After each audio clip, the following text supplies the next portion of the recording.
ایک ذرہ ایمان کا جو لے کر دنیا سے چلا گیا، وہ ایک ذرہ ایمان اس کو ایک نہ ایک دن جہنم سے نکالے گا اور جنت میں داخل کرے گا۔ اس ایمان کے ذرے کی قدر تو اس دن معلوم ہوگی جب اللہ پاک آخرت کے اندر یہ اعلان فرمائیں گے کہ جہنم سے ہر اس شخص کو نکال لو جس کے دل کے اندر ذرہ برابر بھی ایمان ہو، جس کے دل کے اندر رائی کے دانے کے برابر بھی ایمان ہو، جو کبھی بھی مجھ سے ڈر گیا ہو یا جس نے کبھی بھی مجھے یاد کیا ہو، ہر اس شخص کو جہنم سے نکال لو۔ اس وقت کافر لوگ حسرت سے کہیں گے کہ کاش ہم بھی تسلیم کر لینے والوں میں شامل ہو جاتے۔ تو دوستو، اس کلمے کے اندر بہت بڑی طاقت ہے۔ جب یہ کلمہ دل کے اندر جم جاتا ہے تو دنیا کی کوئی بڑی سے بڑی دھمکی، موت کا خوف، کوئی لالچ اس کو کلمے سے ہٹا نہیں سکتا۔ حضرت موسیٰ علیہ السلام کے مقابلے میں جو جادوگر آئے تھے تو ایمان لانے سے پہلے وہ فرعون سے کہہ رہے ہیں کہ اگر ہم غالب آ گئے تو ہمیں کوئی انعام کرام تو ملے گا نا؟ تو فرعون کیا کہتا ہے؟ کیوں نہیں، ہاں ہاں، بلکہ تم تو ہمارے مقرب بن جاؤ گے۔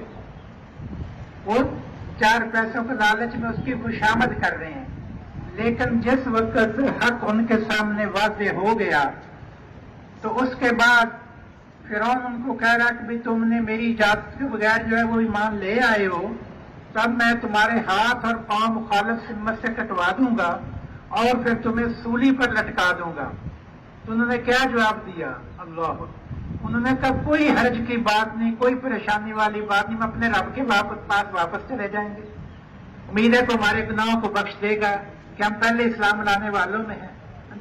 تو یہ اتنا بڑا انقلاب کہ چند لمحے پہلے وہ 4 پیسوں کا لالچ میں خوشامد کر رہے ہیں اور اب اپنی جان کی بھی پرواہ نہیں۔ دوستو، یہ ایمان اتنی بڑی دولت ہے جب یہ دل کے اندر اتر جائے۔ اب حضرت خباب بن ارت رضی اللہ تعالی عنہ آگ کے انگاروں کے اوپر لٹایا جا رہا ہے، ان کے خون اور چربی سے جو ہے وہ آگ بجھتی ہے، لیکن ایمان دل کے اندر اتر چکا ہے تو یہ اتنی بڑی تکلیف اور اتنی بڑا جو ظلم بھی ان کو کلمے سے نہیں ہٹا سکتا۔ حضرت حبیب رضی اللہ تعالیٰ عنہ کو جب مسلمہ کذاب نے کہا کہ مجھے نبی مانتے ہو، انہوں نے کہا مجھے سنائی نہیں دیتا۔ انہوں نے کہا آپ صلی اللہ علیہ وسلم کے بارے میں پوچھا کہ بے شک وہ اللہ کے رسول 3 بار اس نے پہلے ایک بازو کاٹا، پھر دوسرا کاٹا، پاؤں کاٹا، جسم کے ٹکڑے ٹکڑے کر دیے، لیکن ان کو ایمان سے نہیں ہٹا سکتا۔ یہ ایمان اتنی بڑی دولت ہے اور یہ بنتا ہے دعوت کے راستے سے۔ بار بار جو ان بولوں کو بولنا، قبر، حشر، آخرت، اللہ سے ہونا، اللہ کے غیر کی نفی، تو جب بار بار ان چیزوں کو تذکرے کریں گے تو پھر یہ ایمان دل کے اندر اترے گا۔ استقامت ہے، اصل ایمان کے اوپر استقامت ہے۔ فرمایا جن لوگوں نے کہا کہ ہمارا رب اللہ ہے، پھر اس کے اوپر جم گئے، اس کے اوپر استقامت اختیار کی، تو ان کے لیے پھر سارے وعدے ہیں، خوشخبریاں ہیں۔ فرمایا جو کلمہ طیبہ جو ہے اس کی مثال تو شجر طیبہ کی، یہ پاکیزہ درخت جس کی شاخیں آسمان تک ہوتی ہیں، اس کی جڑیں نیچے گہری زمین میں، اور ہر موسم میں وہ پھل دیتا ہے۔ اور فرمایا کہ بھی ایمان جو ہے جب دل میں اتر جائے تو ایسی مثال اس کی دی کہ جیسے کہ بہت بڑا پہاڑ ہو، اس کے اندر ایک غار ہو جس کے اندر پانی ہو، باہر آندیاں چلیں، طوفان آئیں، جیسے بھی حالات ہو، اس پانی کے اندر کوئی ارتعاش نہیں ہوتا، کوئی اس کے اندر جو ہے وہ حرکت نہیں ہوتی۔ ایسا ایمان ہو کہ حالات جیسے بھی ہوں، ایمان کے اندر جو ہے وہ ذرہ برابر جو ہے وہ تبدیلی نہ آئے، ایمان کے اندر ذرہ برابر کمی نہ آئے، ایسا ایمان مطلوب ہے۔ تو دوستو، یہ جو دعوت ہے دنیا کی بے ثباتی، ہمارے تذکرے گھروں میں بھی ہوں، جہاں محفلوں میں بیٹھے، ہمارے دفتروں میں، اور بھائی ہم دنیا سے جانے والے ہیں، فرمایا بھی دنیا میں تو ایسے وقت گزارو جیسے راہ چلتا ہوا مسافر ہوتا ہے، تھوڑی دیر سستانے کے لیے کسی جگہ بیٹھ گیا، اس کے بعد آگے چل دیا۔ کتنے ایسے لوگ ہیں دوستو جنہوں نے رات تو دیکھی ہے لیکن دن ہونے سے پہلے پہلے اللہ پاک کے پاس واپس چلے گی. کتنے ایسے لوگ ہیں جنہوں نے آج جو ہے وہ فجر کی نماز پڑھی ہے لیکن شام ہونے سے پہلے پہلے اللہ میاں کے پاس چلے جائیں گے. ہم سارے کے سارے چاہتے ہوئے نہ چاہتے ہوئے روزانہ اپنی قبر کے قریب ہوتے جا رہے ہیں. دوستو جس کی بھی موت کا وقت آ جاتا ہے اس کو ایک لمحے کے لیے بھی اس کے اندر مہلت نہیں دی جاتی، نہ اس کے اندر تاخیر ہو سکتی ہے نہ تقدیم ہو سکتی. جب وقت آ گیا جانا ہوگا، یہ محفلیں چھوڑنی ہوں گی، یہ جدائیاں پڑیں گی. تو دوستو کتنی بے بسی کی بات ہے کہ کتنی محنت سے مشقت سے ساری عمر کمایا، ایک پیسہ جو ہے وہ کسی کو دینے کے روادار نہیں ہوتے، لیکن جب دنیا سے چلے جاتے ہیں تو سارے کا سارا وہ دوسروں کے حوالے کر کے چلے جاتے ہیں. وہ گاڑی جس کو کسی کو ہاتھ نہیں لگانے دیتے وہ دوسروں کے پاس چلی جاتی ہے. سب کو چھوڑ کے جانا ہوگا، جیسے خالی ہاتھ دنیا میں آئے تھے ویسے ہی خالی ہاتھ دنیا سے جائیں گے دوستوں. اور قبر کے اندر انسان کے صرف اعمال جاتے ہیں. فرمایا سرمایہ وہ نہیں ہے جو موت کے اوپر ختم ہو جائے، فرمایا سرمایہ وہ ہے جو موت کے وقت ساتھ جائے. اور فرمایا سرمایہ مال نہیں ہے، سرمایہ تو انسان کے اعمال ہیں. تو دوستو قرآن پاک کے اندر فرمایا جس کا مفہوم ہے کہ جس موت سے تم بھاگتے ہو، ابھی مولانا صاحب نے پہلی رکعت نہیں پڑھا، جس موت سے تم بھاگتے ہو وہ تو تم کو آ پکڑے گی. پھر تم کو اس ذات کی طرف لے جایا جائے گا جو ہر ظاہر اور چھپی بات کو جاننے والا ہے. پھر وہ تم کو بتا دے گا کہ تم کیا عمل کر کے آئے ہو بھائی. فرمایا دنیا میں جو کچھ ہے سب کچھ فنا ہونے والا ہے اور پھر اللہ کی ذات ہی باقی رہ جائے گی، جو عزت والا ہے، برکت والا ہے، جلال وہی باقی رہ جائے گا. باقی ہر ایک چیز کو فنا ہے. ہر نفس نے جو ہے موت کا ذائقہ چکھنا ہے، پھر تم سب نے اللہ پاک کی طرف ہی لوٹ کر جانا ہے. تو دوستو موت کے وقت معاملہ ایک جیسا نہیں ہے. اگر تو اللہ پاک کو راضی کیا، دین کے اوپر زندگی گزاری، اللہ کے حکموں کی جو ہے وہ رعایت کی، اللہ کے محبوب کے طریقوں کو سینے سے لگایا، تو ملک الموت کے ساتھ جو فرشتے 500 آئیں گے ان کے ہاتھوں کے اندر گلدستے ہوں گے. جی وہ خوشخبریاں دیں گے، جنت ان کے سامنے کر دی جائے گی. اور دوستو اس کی روح ایسے نکلے گی جیسے مکھن میں سے باہر نکل جاتا ہے. جی فرشتے جو ہے وہ گھر والوں کو غسل دینے سے پہلے ان کو جو ہے وہ جنت کے پانی سے غسل دے دیں گے. جنت کے لایا ہوا جو ہے وہ کفن پہنا دیا جائے گا اور فرشتے گھر سے لے کر قبر تک دونوں طرف جو ہے وہ قطار بنا کر کھڑے ہو جائیں گے اور قبر کہے گی تیرا آنا مبارک ہو. جتنے لوگ زمین پر چلتے تھے مجھے تو سب سے زیادہ پیارا لگتا تھا، آج تو میرے اندر آیا ہے تو میرے سلوک کو دیکھے گا. اور پھر وہ تا حد نظر قبر وسیع ہو جاتی ہے، جنت سے کھڑکی کھول دی جاتی ہے اور جو ہے وہ جنت کی ٹھنڈی ہوائیں آنا شروع ہو جاتی ہیں. لیکن اگر خدا نخواستہ زندگی اپنی مرضی کی گزاری، اللہ کے حکموں کی رعایت نہ کی، اللہ کے نبی صلی اللہ علیہ وسلم کے سنت طریقوں کو نہ دیکھا، تو دوستو پھر موت کا وقت بہت سخت ہے. حضرت ابراہیم علیہ السلام نے ملک الموت سے کیا فرمایا تھا کہ وہ صورت دکھا دے جس صورت میں نافرمانوں کی روح قبض کرتے. کہ حضرت آپ تحمل نہیں کر سکیں گے، کہ پھر بھی دکھا دیجئے. تو انہوں نے کہا جی منہ دوسری طرف کر لیں. جب حلیہ بنایا جی حضرت دیکھ لیجئے. دیکھا تو اللہ کے جلیل القدر پیغمبر اللہ کا غش کھا کر گر پڑے کہ نافرمان بندے کو موت کے وقت پر کوئی عذاب بھی نہ ہو، تیرا اس حال کے اندر آنا ہی جو ہے وہ سب سے بڑا عذاب ہے.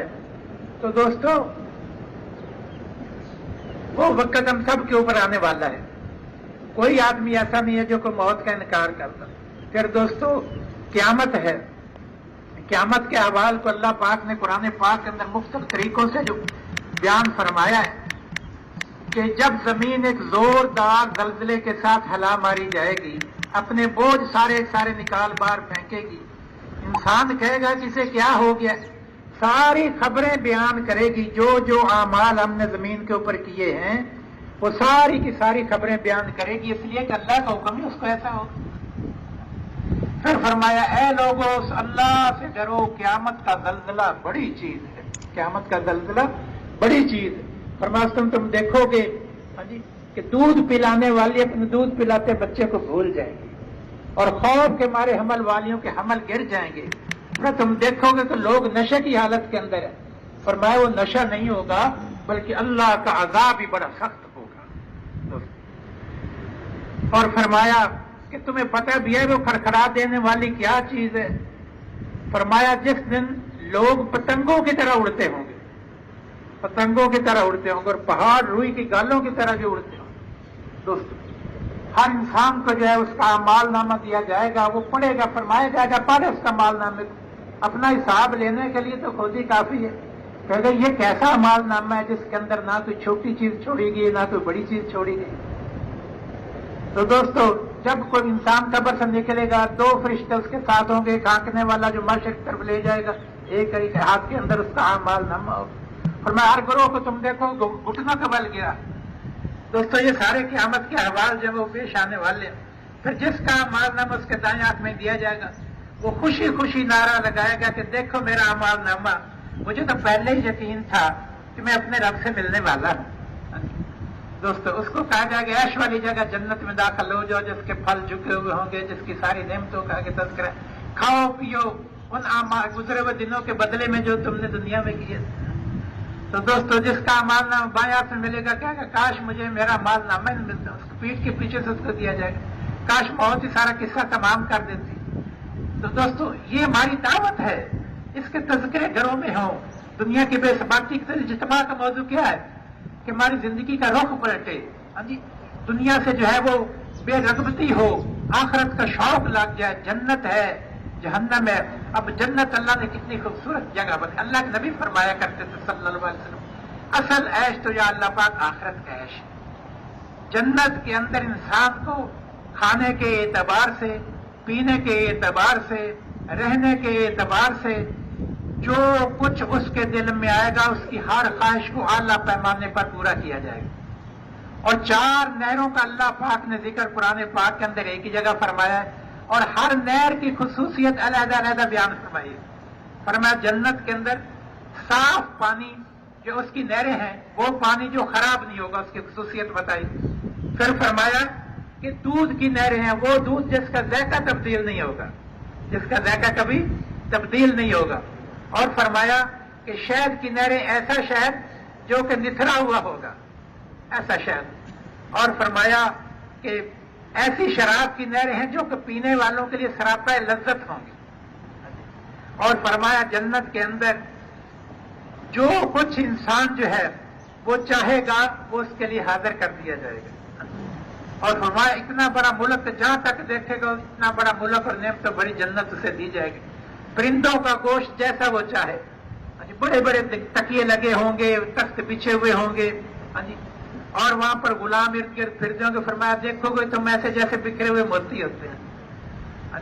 اور محل ایسے کہ ایک اینٹ سونے کی ایک چاندی کی. دوستو یہ ساری نعمتیں ملنے والی، کھائے گا پیے گا، ایک جو ہے وہ خوشبودار ڈکار آئے گا، سب کچھ ہضم ہو جائے گا.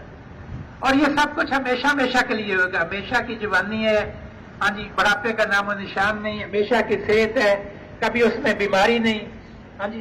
دوستو اور جو ہے خوشیاں ہمیشہ کے لیے، غم نام کی کوئی چیز نہیں. اور بھائیو دوستو جہنم جو ہے وہ تو دکھوں کا گھر ہے، مصیبتوں کا گھر ہے، جس کو بیان کرتے بھی انسان کے رونگٹے کھڑے ہوتے ہیں. تو ہمیں جنت کا شوق لگ جائے. آپ صلی اللہ علیہ وسلم جنت کا ذکر کر رہے. ایک صحابی نے جو ہے وہ چیخ ماری اور ان کا انتقال ہو گیا. فرمایا جنت کے شوق نے تمہارے بھائی کی جان لے لی. آپ صلی اللہ علیہ وسلم جہنم کا ذکر فرما رہے تو ایک صحابی جو چیخ ماری اور اس کا انتقال ہو. فرمایا جہنم کے خوف نے تمہارے بھائی کی جان لے لی. ہمیں جنت کا شوق لگ جائے. غزوہ بدر کے موقع کے اوپر جب اپنے آپ کو صحابہ پیش فرما رہے تھے تو حضرت سعد بن ابی وقاص رضی اللہ تعالیٰ عنہ کے بھائی حضرت عمیر بن ابی وقاص وہ چھپتے پھر رہے تھے کہ بھائی کیا ہوا تم چھپتے پھر رہے ہو؟ کہ مجھے یہ ڈر ہے کہ اللہ کے نبی کے بچہ سمجھ کر مجھے واپس نہ کر دیں. ایسا شوق. اور وہی ہوا جب وہ لشکر پیش کیا گیا تو آپ صلی اللہ علیہ وسلم نے کہا جی بچہ ہے کہ واپسی کا فرما دیا. رونے لگ گئے، جان دینے کے لیے رو رہے ہیں کہ مجھے قبول کر لیا جائے. اللہ کے نبی نے شوق دیکھا تو اجازت فرما دی اور اللہ نے دوسری تمنا بھی پوری کی، شہادت کی. بدر کے اندر اللہ پاک نے جو ہے وہ شہادت نصیب فرمائی. ایسا شوق تھا. باپ اور بیٹا دونوں جانے کے لیے جو وہ تمنا کر رہے ہیں تو ان میں سے ایک کو جانے کی اجازت ملی لیکن شوق دونوں کا کہ ہم اللہ کے نام کے اوپر جانے قربان کر. تو غزوہ کے اندر آپ صلی اللہ علیہ وسلم فرمایا کہ بڑھو اس جنت کی طرف جس کی چوڑائی زمین و آسمان کے برابر ہے. ایک صحابی حضرت عمیر بن حمام کہتے واہ واہ واہ واہ. اللہ کے نبی نے فرمایا واہ واہ کس بات پر کی کہ یا اللہ کے نبی میری خواہش تھی کہ میں بھی ان میں سے ہوتا. فرمایا تم بھی ان میں سے ہو.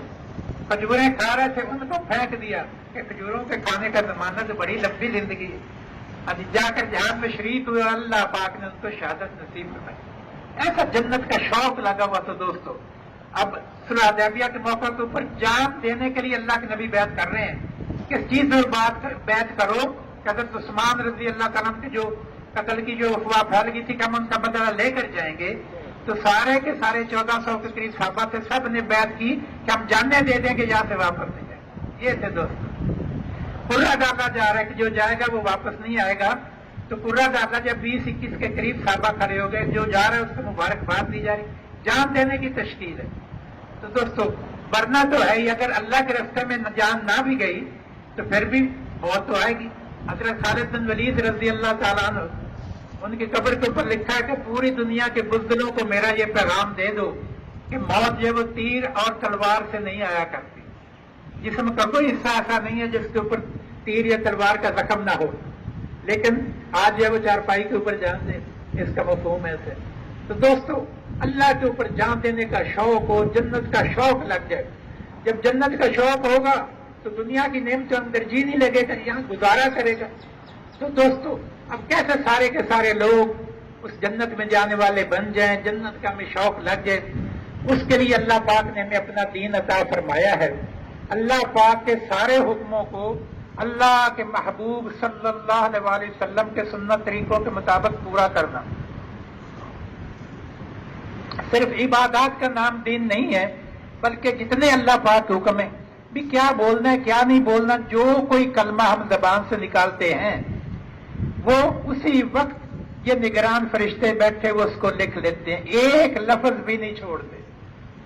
تو بھیا کلام انسان کے اوپر بار ہے, بولنے سے پہلے سوچنا کہ میں کیا بول رہا ہوں. اگر کسی کو سلام کیا تو وہ ایک عمل بنا, ایک عبادت بنی. ہاں جی, کسی کو کلمہ خیر کہہ دیا وہ ایک عمل بنا, ایک عبادت بنی. اگر کسی کو گالی دے دی, کسی کو برا بھلا کہا تو بھی ایک عمل بنا, لیکن بھائی وہ دوسروں کو گناہ بنا. تو یہ زبان سے انسان وہ لفظ نکالے کہ اس کا مجھے حساب دینا ہے, ایک ایک بول کا مجھے حساب دینا ہے, کیا بولنا ہے کیا نہیں بولنا, کس وقت بولنا ہے کس وقت نہیں بولنا, کتنا بولنا ہے کتنا نہیں بولنا. یہ نہیں جو چاہے سارا دن بولتے رہیں. تو بھائیو دوستو یہ ہمیں ہر چیز ہر وقت بولنے کی اجازت نہیں ہے. کیا شریعت نے اجازت دی ہے, کس موقع پر بولنا ہے کیا بولنا ہے, کیا سننا ہے کیا نہیں سننا. ہاں جی دوستو اس کا کیا دیکھنا ہے کیا نہیں دیکھنا, تنہائی کے گناہوں سے بچنا. ہاں جی تو دوستو فرمائے ایک آدمی جو چلا جا رہا ہے, اس کے اچانک نظر کسی غیر محرم کے اوپر پڑی, اس نے نظر کو جھکا لیا. اللہ پاک ایسا ایمان نصیب کریں گے, ایمان کا نور نصیب کریں گے جس کی حلاوت اپنے دل کے اندر وہ محسوس کرے گا. تو دوستو نگاہوں کے متعلق بھی کام ہے. اور فرمایا تم میں سے جو بھی کوئی نیک عمل کرے, چاہے وہ مرد ہو یا عورت ہو, بشرطے کہ وہ مومن ہو, کیونکہ بغیر ایمان کے کوئی عمل خیر معتبر نہیں. فرمایا ہم ضرور با ضرور اس کو حیاتن طیبہ, پاکیزہ زندگی, خوشیوں بھری زندگی, راحتوں والی زندگی, محبتوں والی زندگی, امن چین والی زندگی نصیب فرمائیں گے. دوستو آج محبتوں کو ترس گئے لوگ. فرمایا پوری دنیا کی دولت خرچ کر کے کسی ایک انسان کے دل کے اندر انسان محبت پیدا نہیں کر سکتا. اوس اور خزرج آپ صلی اللہ علیہ وسلم کی آمد سے پہلے آپس کے اندر کتنے سالوں سے لڑ رہے تھے. اللہ پاک نے جو نعمت اس کو جو ہے وہ بتایا ہے کہ آپ صلی اللہ علیہ وسلم اللہ کی نعمت ہے, اللہ پاک کی رحمت سے واپس کے اندر بھائی بھائی بن گئے. دوستو تو یہ جو محبتیں آئیں گی یہ تو ایمان اور عمل صالح کی وجہ سے آئیں گی. جس کی جتنی زندگی دین سے قریب ہوگی اتنی انشاءاللہ دلوں کے اندر اللہ محبتیں ڈالیں گے, حکمران عدل کرنے والے آئیں گے. حدیث قدسی کا مفہوم ہے کہ اے میرے بندو میں تمہارا رب ہوں, میری ہی عبادت کرو. میں بادشاہوں کا بادشاہ ہوں, میں شہنشاہوں کا شہنشاہ ہوں, بادشاہوں کے دل میرے قبضے میں ہیں. اگر تم میری اطاعت والی زندگی گزارو گے تو میں بادشاہوں کے دلوں کو تمہارے لیے نرم کر دوں گا، اور اگر تم میری نافرمانی والی زندگی گزارو گے تو میں بادشاہوں کے دلوں کو تمہارے لیے سخت کر دوں گا۔ اور ایسے میں بادشاہوں کے لیے بد دعا کرنے کے فضول مشغلے میں نہ لگنا، میری طرف لوٹ آنا، بادشاہوں سے اللہ پاک خود نبٹ لیں گے فرمایا۔ تو دوستو اصل معاملہ یہ ہے کہ ہم اللہ کے ساتھ اپنا تعلق بنا لیں، حالات خوشیوں والے اللہ پاک خود بنا لیں گے۔ تو دوستو اب یہ ہے کہ دین ہماری زندگیوں میں کیسے آ جائے۔ دیکھو جو انسان دین کے اوپر چلتا ہے اپنے علم کی بنیاد کے اوپر نہیں چلتا، اپنے یقین کی بنیاد کے اوپر چلتا ہے۔ ہم اسپتال سے متعلقہ لوگ ہیں، ایک آدمی جو ہے اس کو آکسیجن لگی ہوئی ہے، لیکن جب تک اس کی نبض چل رہی ہے ہم اس کو مردہ ڈکلیئر نہیں کر سکتے، وہ زندہ ہے۔ لیکن کیسا زندہ ہے؟ اس کو سنبھالنے کے لیے 2-4 آدمیوں کی ضرورت ہے بھائی، لیکن ہے وہ زندہ۔ اور ایک زندہ وہ ہے کہ 2.5 من کی بوری کمر کے اوپر لاد کے ٹرک کے اوپر چڑھا دیتا ہے۔ ایک ایمان کا وہ ضعف ہے کہ مسجد کے سامنے گھر ہے، اس کو وہاں سے اٹھا کر مسجد میں نہیں لا رہا۔ اور ایک ایمان کی وہ طاقت ہے کہ اللہ کے نام کے اوپر جان دینے کے لیے بھی تیار کر۔ اب یہ ایمان کیسے بنے؟ جتنا ہم اللہ پاک جب تک حکم دینے والے کی عظمت دل میں نہیں آئے گی نا دوستو، اس وقت تک حکم ماننا جو ہے وہ مشکل ہے۔ تو اللہ کی عظمت اور بڑائی، اللہ پاک کی نعمتوں میں، یہ آنکھیں میں اللہ نے دی جن سے ہم دیکھتے ہیں۔ اگر آنکھیں نہ ہو، کیا بادشاہ کی بادشاہت، کیا وزیر کی وزارت، کیا تاجر کی تجارت، کیا ڈاکٹر کی ڈاکٹری، کتنی بڑی نعمت ہے اللہ پاک کی، ہمیں اللہ پاک نے آنکھیں دی ہیں۔ یہ سانس ہمارا صحیح آ رہا ہے، یہ پچھلے دنوں جو وبا آئی تو ایسے سانس اوپرتے تھے، اللہ معاف کرے کہ آکسیجن کا جو زیادہ سے زیادہ پریشر ہوتا ہے وہ بھی دیتے تھے تو سانس بحال نہیں ہوتا تھا۔ جن کو سانس کا مسئلہ تھا مشین کے ذریعے بھی دوائی ڈال کر سانس کو بحال کرنے کی کوشش کرتے ہیں۔ دوستو کتنی مشقت سے وہ جو سانس بڑی مشکل سے آتا ہے، یہ سانس حفیظت کے ساتھ آ رہا ہے، یہ اللہ پاک کی کتنی بڑی نعمت ہے، یہ اللہ پاک کی رحمت ہے۔ اللہ کے علاوہ اور کوئی ہے نہیں جو ہمارے سانس کو بحال کر سکے، ہمیں بینائی دے سکے۔ ہم ہاتھ پاؤں چل رہے ہیں، اگر اللہ پاک اس کے اوپر جو ہے وہ فالج کر دے، نہ ہمارے ہاتھ کام کریں، ہم کیا کر سکتے ہیں؟ اس اللہ پاک نے رہنے کو ہمیں گھر دیا دوستو، ہاں جی، اس نے پہننے کے لیے کپڑے دیے، ہاں جی، اس نے سکون کے لیے بیوی دی، دلوں کے اندر محبت پیدا کی، اس نے ہمیں اولاد دی۔ تو دنیا کی کوئی طاقت ہے کہ جو اپنی مرضی سے اولاد لے سکے جب تک اللہ پاک نہ چاہیں؟ زمیندار زمین کے اندر بیج ڈال کے آئے گا، وہ ننھا سا بیج ساری دنیا کے سائنسدان مل کے کیا اس کو پھاڑ کر اس میں سے کمپن نکال سکتے ہیں؟ اللہ پاک فرماتے ہیں کہ بھیا کھیتیاں تم اگاتے ہو یا ہم اگاتے ہیں؟ اب وہ بیج کو پھاڑا اللہ پاک نے، اس میں سے اس ننھی کمپل کو نکالا اور اس کو زمین کا سینہ چیر کر اس کمپل کو اوپر نکالا۔ یہ ہے لا الہ الا اللہ، اللہ کے علاوہ کرنے والا کوئی نہیں ہے دوست۔ اس اللہ پاک نے یہ 7 آسمان بنائے بغیر ستونوں کے، اللہ پاک نے ان کو کھڑا کر دیا دوست۔ اور جو ہے چاند اور سورج کا ایک نظام بنایا، سارے کے سارے اپنے اپنے مدار کے اندر وہ طے رہنا۔ سورج کی مثال ہے کہ چاند کو جہاں پکڑے نہ رات دن سے پہلے آ سکتے، سارے اپنے اپنے دائرے کے اندر طے رہے، جو اللہ نے ان کے لیے نظام بنایا۔ یہ کتنی اللہ کی نعمت ہے، بارشوں کا نظام اللہ پاک نے بنایا۔ ہاں جی، وہ جو ہے ہوائیں بادلوں کو اٹھاتی ہیں، پھر وہ جو اللہ پاک کا جہاں حکم تھا پہاڑوں کے اوپر اللہ پاک جو بارش کو برساتا ہے، برف کی صورت میں جماتا ہے، پھر وہاں سے پانی ایسا ایسا پگھل کر وہ دریاؤں کی شکل اختیار کرتا ہے، پھر اللہ پاک انسان کی ضرورتیں پوری کرتا ہے۔ اس اللہ پاک کی نعمتوں کا ہم سوچ کریں۔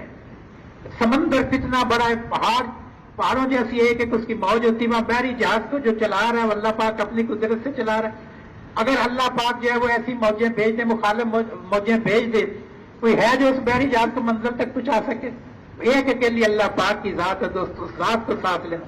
حفاظت کرنے والی اللہ پاک کی ذات ہے، اگر اللہ پاک حفاظت نہ کرے تو دنیا کی کوئی طاقت انسان کی حفاظت کر نہیں سکتی، لیکن جب اللہ پاک حفاظت کرنے کا ذمہ لے لیں گے تو دنیا کی طاقت ہلاک نہیں کر سکتی۔ آپ صلی اللہ علیہ وسلم ہجرت کی رات جو ہے 100 ننگی تلواریں لے کر کفار باہر کھڑے ہیں، لیکن اللہ پاک کی کیا فیصلہ ہے کہ حفاظت کرنی اپنے محبوب پہ۔ اللہ پاک نے وعدہ فرمایا تھا کہ ہم آپ کو لوگوں سے بچائیں گے، ہم آپ کو لوگوں سے بچائیں گے۔ تو وہاں جو اللہ پاک نے اپنی قدرت سے اپنے محبوب کو 100 ننگی تلواروں کے درمیان سے حفاظت کے ساتھ گزار کے دکھا دیا۔ غار ثور کے اندر اللہ پاک نے اپنی قدرت سے اپنے محبوب کی حفاظت کر کے دکھا دی۔ اب آیا یمن سے کہ میں بیت اللہ کو ڈھا دوں گا، ہاتھیوں کو لے کر آیا۔ اللہ کی قدرت والی ذات ہے، ہاتھیوں کے مقابلے میں اللہ پاک نے کوئی بڑے جانور نہیں بھیجے، چھوٹے چھوٹے پرندے چڑیوں جیسے، جن کی چونچ کے اندر بھی کنکری، پنجوں کے اندر بھی کنکری، جس کے اوپر وہ پڑتی تھی وہ اس کو بالکل ایسے کھایا ہوا بھوسا بنا کر رکھ دیتی تھی۔ ایک اکیلے اللہ پاک نے اپنی قدرت سے بیت اللہ کی حفاظت فرمائی گئی، ابرا اپنے سارے لشکر کے سمیت جب وہ ہلاک ہو گیا۔ تو دوستو اس اللہ کی ذات کو ساتھ لینا، وہ اللہ دوستو لطیف ہے، وہ بہت باریک بین ہے، دلوں کو بھید کو بھی جانتا ہے۔ ہم کہاں بھی چھپ جائیں، اللہ کی نگاہ سے چھپ نہیں سکتے۔ اللہ پاک ظاہر ہے، ہر چیز کے اندر اللہ کی ذات کا جلوہ ہے۔ یہ دن رات کے آنے میں اللہ پاک کا جلوہ ہے، ہماری اپنی ذات کے اندر اللہ پاک کی نشانیاں ہیں۔ یہ دوستو یہ سمندروں کے اندر ایک ایک پھول کے اندر اللہ پاک کا جلوہ ہے، ایک ایک پھل کے اندر اللہ پاک کا جلوہ ہے، درخت کے ایک ایک شاخ کے اندر اللہ پاک کا جلوہ ہے۔ ایسے اللہ پاک ظاہر ہیں، اور بعض میں ایسے ہیں اللہ پاک۔ حضرت موسیٰ علیہ السلام نے عرض کیا اللہ پاک میں آپ کو دیکھنا چاہتا ہوں، موسیٰ آپ نہیں دیکھ سکتے ہو، اچھا پہاڑ کے اوپر میں اپنی تجلی ڈالتا ہوں، اگر تم جگہ ٹھہر گئے تو مجھے دیکھ لو گے۔ جب اللہ پاک نے تجلی ڈالی اور وہ پہاڑ ریزہ ریزہ ہو گیا تو موسیٰ علیہ السلام جو بے ہوش ہو گئے، جب ہوش آیا تو اللہ پاک سے جو توبہ کی رجوع کیا کہ میں ایسی کاش کر بیٹھا، ایسی اللہ پاک کی ذات ہے۔ اس کے ساتھ وہ بندوں پر بڑائی رحیم ہے، بڑائی رحیم ہے۔ اے میرے بندو، اگر تمہارے گناہ اتنے بھی ہو جائیں کہ زمین سے لے کر آسمان تک لگ جائیں، سچے دل سے نادم ہو کر ایک دفعہ کہہ دو یا اللہ پاک قصور ہو گیا، میں سارے معاف کر دوں، مجھے کوئی پرواہ نہیں۔ ایسے رحیم و کریم ذات ہے، اس ذات کے ساتھ اپنے تعلق کو بنانا اس اللہ کا یہ حق بنتا ہے کہ صرف اسی کی مانی جائے، اسی کی عبادت کی جائے، اس کے علاوہ کسی اور کے آگے جو ہے وہ نہ جھکا جائے۔ اللہ پاک کی ذات بے مثل بے مثال ہے، عروج اور زوال سے پاک ہے۔ دوستو ہمیشہ سے تھا، ہمیشہ رہے گا۔ اس اللہ پاک کو دوستو اپنے ساتھ لینا اور اللہ کے محبوب صلی اللہ علیہ وآلہ وسلم کے سنت طریقوں کو جو ہے اپنی زندگی کے لے کے آنا، اس کے اندر اللہ نے خوشیوں کو، برکتوں کو، راحتوں کو چھپا کے رکھا ہوا ہے۔ جو ایک صاحب صلح حدیبیہ کے موقع کے اوپر قریش کی طرف سے وہ مشرکین مکہ کی طرف سے آئے تھے صلح کی شاید طے کرنے کے لیے، سہیل بعد میں مسلمان ہو گئے رضی اللہ تعالیٰ، تو انہوں نے کہا کہ میں بڑے بڑے بادشاہوں کے جو ہے وہ درباروں میں گیا ہوں، روم اور فارس کے، جتنی محبت میں نے محمد صلی اللہ علیہ وسلم کے ساتھیوں کو ان کے ساتھ دیکھی میں نے کسی کی بھی نہیں دیکھی۔ وضو کرتے ہیں تو ان کا پانی نیچے نہیں گرنے دیتے، ایک اپنے ہاتھوں پر مال لیتے ہیں، جس کے ہاتھ کے اوپر نہیں آتا ہے وہ دوسروں کے ہاتھوں کے ساتھ اپنے ہاتھوں کو مال لیتا ہے، ان کا تھوک زمین پر نہیں گرنے دیتے۔ جب وہ بات کرتے ہیں تو ادب کی وجہ سے سارے خاموش ہو جاتے ہیں، کوئی نگاہ بھر کے ان کی طرف جو ہے وہ دیکھ نہیں پاتا، اور جب وہ کوئی حکم دیتے ہیں تو سارے اس کو پورا کرنے کے اس کی طرف دوڑ پڑتے ہیں۔ ایسی محبت صحابہ کرام کی۔ دوستوں حضرت خبیب رضی اللہ تعالیٰ عنہ کو جب سوری دیا جانے لگا، کفار نے ان سے پوچھا کہ کیا تمہیں منظور ہے کہ تمہاری جگہ نعوذ باللہ محمد صلی اللہ علیہ وسلم کو جو ہے ابھی ہم یہ سوری دے جب تمہیں چھوڑ دیا، جو بچوں میں خوش و خرم رہے؟ انہوں نے کہا ابھی مجھے تو اتنا بھی گوارا نہیں کہ آپ صلی اللہ علیہ وسلم جہاں تشریف رکھتے ہیں ان کو کوئی کانٹا بھی چبھے اور اس کے بدلے میری جان بچ جائے۔ ایسی محبت کرنے والے، ایسی برکتوں والے اللہ پاک نے نبی دیے، سید الاولین سید الآخرین رحمت للعالمین شفیع المذنبین وجہ کائنات، جن کے ایک ایک طریقے کے اندر رحمت ہی رحمت ہے۔ دوستو آپ صلی اللہ علیہ وسلم غزوہ خندق کے موقع کے اوپر حضرت جابر رضی اللہ تعالیٰ عنہ نے کہا کہ اللہ کے نبی ایک بکری کا بچہ ہے اور تھوڑے سے جو ہیں، آپ آ جائیں، کچھ ہم صحابہ کو ساتھ لے آئیں۔ تو اللہ کے نبی نے اعلان فرما دیا کہ اے لشکر والوں کو، 1200-1400 کے قریب وہ لشکر تھا، کہ سارے لشکر کی جابر کے گھر کے اندر دعوت ہے۔ اللہ کے نبی ایک ایک جماعت کو بلاتے گئے اور سالن کے اندر اپنا لوہا مبارک ڈالا اور اپنے ہاتھ سے جو ہے وہ سارا تقسیم فرما رہے، تو سارے کے سارے لشکر نے کھا لیا اور سالن بھی ویسے بچا ہوا تھا اور روٹیاں بھی ویسے بچی۔ یہ اللہ کے نبی کی برکتیں ہیں۔ ایک دفعہ لشکر کے اندر جا رہے، پانی ختم ہو گیا، صحابہ نے کہا اللہ کے نبی پانی نہیں ہے، تو آپ صلی اللہ علیہ وسلم، صحابہ نے دیکھا کہ آپ صلی اللہ علیہ وسلم کی مبارک انگلیوں سے اللہ نے پانی کے چشمے جاری کر دیے۔ بھائی ایسے برکتوں والے، رحمتوں والے نبی۔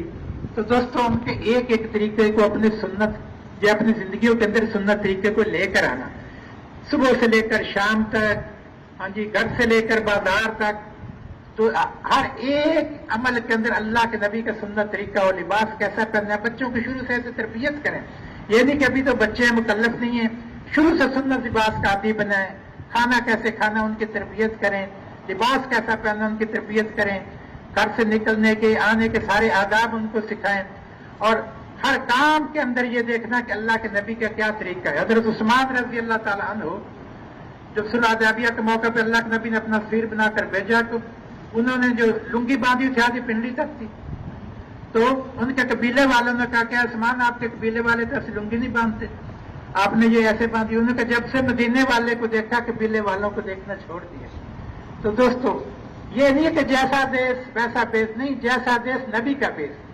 تو دوستو جب یہ یقین بنے گا پھر سارے حکم ماننا آسان، اصل ہے یقین کا بننا۔ تو دوست جب ایمان بن گیا تھا تو پردے کا حکم آیا، ایک عورت جو رستے میں چلی جائے انہیں پتا چلا کہ پردے کو حکم آئے گا، وہیں سے گھر بھیجا آدمی کے میری چادر لاؤ، انہوں نے کہا ابھی تو حکم ہے گھر جا کر پردہ کر لیتے۔ انہوں نے کہا جب مجھے یہ علم ہو چکا کہ پردے کا حکم آ گیا تب ایک قدم بھی اس کے خلاف نہیں اٹھایا جا سکتا۔ جب شراب کی حرمت کا حکم آیا تو جس کے منہ میں تھی اس نے باہر کھلی کر دی، برتن توڑ دیے، سارے کی ساری شراب اسی وقت جو ہے وہ بہا دی۔ یہ تھا کہ جب ایمان بن گیا۔ تو دوستو اس کی دعوت دیں ہم۔ ہاں جی، اجتماع کا موضوع یہی ہے دوستو کہ ہم ہر جگہ جس جگہ بیٹھیں اللہ سے ہونے کے بولیں، اللہ کے غیر کی نفی کریں۔ یہ جتنی شکلیں اس وقت ہیں یہ سب کا سب اللہ کا غیر ہے، اور حالات جو امت کے اوپر آئے ہوئے دوستو اس کی اور کوئی وجہ نہیں۔ فرمایا خشکی اور تری کے اندر جتنا فساد ہے انسانوں کو اپنے ہاتھوں کی کمائی ہے، اور بہت سارے کو تو اللہ پاک معاف کر دیتے ہیں اور حالات بھیجتے ہیں اللہ پاک کہ یہ بندے میری طرف رجوع کر لیں، میری طرف لوٹ آئیں۔ تو دوستو توبہ کرنا، استغفار کرنا اور لوگوں کو نمازی بنانا۔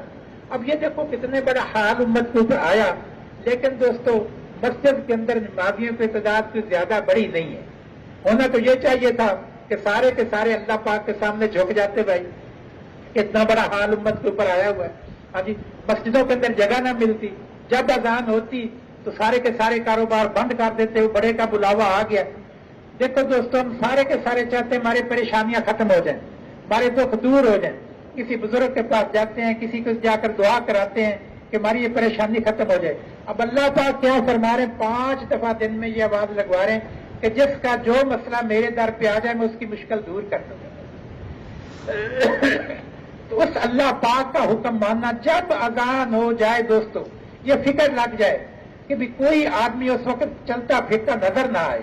دوستو اتنا بڑا اللہ پاک کا حکم آ گیا اور جو لوگ ویسے ہی چل پھر رہے ہیں، یہ ایک غم ہو، ایک تڑپ ہو۔ ہاں جی، ایک تو اپنی نماز پڑھنا، دوسرا کہ سب کو نمازی بنانا، یہ بھی ہمارے ذمے ہے۔ ہم اپنے پڑوس میں دیکھیں، ہاں جی اپنے محلے میں دیکھیں کتنے بالغ مرد ہیں، کتنے مسجد میں آتے ہیں، کتنے نہیں آتے ہیں، ان کی فکر کرنا، ان کو محبت اور پیار سے ان کا اکرام کر کے ان کو مسجد لے کر آنا دوستو، ان کو نمازی بنانا یہ بھی ہمارے ذمے ہے۔ اور نماز دوستو صفات کے ساتھ، جو نماز صفات والی ہوگی نا جی وہ اللہ پاک کے خزانوں سے لینے کا ذریعہ بنے گی۔ نماز کلمے والے یقین والی نماز ہو کہ میرے جو بھی کام بنیں گے دنیا کے بھی، قبر کے بھی، آخرت کے بھی، وہ سارے کے سارے اسی نماز سے کام میرے بنیں گے۔ کلمے والے یقین والی نماز ہو اور آپ صلی اللہ علیہ وسلم کے طریقے والی نماز ہو۔ جی آپ صلی اللہ علیہ وسلم نے فرمایا جس کا مفہوم ہے نماز ایسے پڑھو جیسے مجھے نماز پڑھتا ہوا دیکھتے ہو۔ آپ صلی اللہ علیہ وسلم مسجد نبوی میں تشریف فرمائے، ایک صحابیہ انہوں نے آ کر نماز پڑھی تو آپ صلی اللہ علیہ وسلم فرمایا نماز پڑھ، تو نے نماز نہیں پڑھی۔ انہوں نے دوبارہ جا کر نماز پڑھی، پھر آپ نے یہی ارشاد فرمایا، تیسری دفعہ پڑھی، پھر یہی ارشاد فرمایا۔ نرس کے اللہ کے نبی فرما دیجئے میں تو ایسے ہی پڑھتا ہوں۔ تو اس کے اندر کمی کیا تھی جس کو اللہ کے نبی نے فرمایا تو نے نماز نہیں پڑھی، کہ رکوع کے بعد سیدھی طرح کھڑے سکون کے ساتھ نہیں ہو رہے تھے اور 2 سجدوں کے درمیان میں سکون سے بیٹھ نہیں رہے تھے۔ تو دوستو نماز جو ہے وہ اللہ کے نبی کے طریقے والی نماز ہو۔ اور دوستو پھر یہ ہے کہ بھی نفس کے مجاہدے والی نماز ہو، دل چاہے نہ چاہے، شدید سردی ہے، ٹھنڈا پانی ہے، ہاں جی گرم بستر کے اندر لیٹا ہوا ہے، ادھر جو ہے مؤذن نے کہہ دیا کہ نماز نیند سے بہتر ہے، نماز نیند سے بہتر، اس نے بستر کو چھوڑ دیا، اپنی مشقت کو نہیں دیکھا، ٹھنڈے پانی سے وضو کیا، اللہ کے منادی کی پکار کے اوپر لبیک کہا، مسجد میں چلا گیا، اس کے اوپر جو نور ملے گا وہ تو نہیں بیان کیا جا سکتا۔ نفس کے مجھے تھکا ہوا آیا کہیں سے، ہاں جی اب دل ہے کہ بھی نہا دھو کے چائے پی کے پھر جو ہے وہ آرام کرتا ہوں، ادھر سے مؤذن نے آواز دے دی کہ اللہ اکبر، اللہ بڑے ہیں، اللہ بڑے ہیں۔ آ جاؤ نماز کی طرف، آ جاؤ دونوں جانوں کی کامیابی لینے کی طرف۔ اس نے اپنی تھکاوٹ کو نہیں دیکھا، اپنی چائے کو نہیں دیکھا، فوراً لبیک کہتا مسجد میں چلا گیا۔ اللہ پاک کتنا راضی ہوں گے نفس کے مجاہدے کے ساتھ اور فضائل کے استحضار کے ساتھ کہ اس نماز کے اوپر مجھے اللہ پاک روزی کی برکت دیں گے، قبر کا عذاب اللہ پاک جس نماز کی برکت سے ڈالیں گے، نامہ مالدائیں ہاتھ میں دیں گے، پل صراط کی جو مشکل گھاٹی آنے والی اللہ پاک عافیت کے ساتھ گزار دیں گے، اور اللہ پاک بھائی اس نماز کی برکت سے بغیر ہی ساتھ ساتھ مجھے جنت میں داخل کریں گے۔ ہاں جی، فضائل کا بھی استحضار ہو دوستوں، اور پھر اللہ کے دھیان والی نماز، جو کہ نماز کا ایک ظاہر ہے اور ایک نماز کا جو اندر ہے خشوع، اندر جو ہے اللہ کا خوف ہو، میں کس ذات کے سامنے کھڑا ہوں، ایسے نماز پڑھو جیسے اللہ کو دیکھ رہے ہو۔ اگر یہ تصور نہیں ہو سکتا تو یہ تو خیال ہو کہ اللہ مجھے دیکھ رہے ہیں۔ فرمایا نماز شروع کرنے سے لے